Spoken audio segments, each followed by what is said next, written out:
In Ether chapter 12, I learned that the Lord promised to make weak things become strong unto us.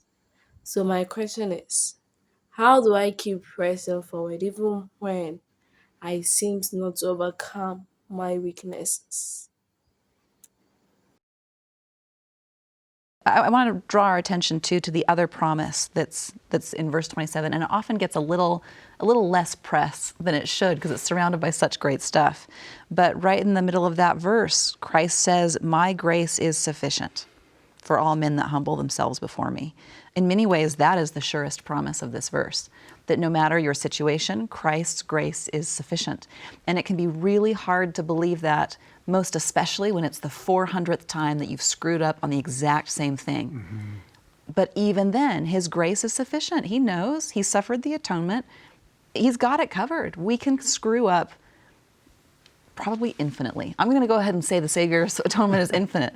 We can screw up infinitely, and His grace is sufficient. If we are humble and we are working on it, His grace has us covered. That is the promise of this verse.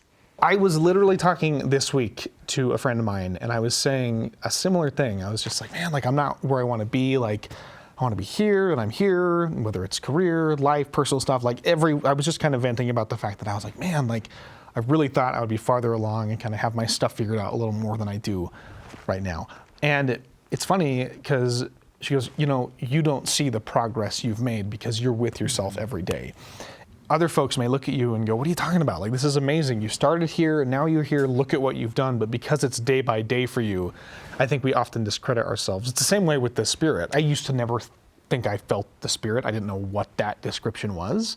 But you talk to someone who maybe hasn't met you before, and there's always that comment of, oh man, you just have this light about you. You just kind of add levity to the situation. You have this light that shines so bright, and it's, it's kind of a cliche, but it's like I wish you could see yourself the way other people probably see you.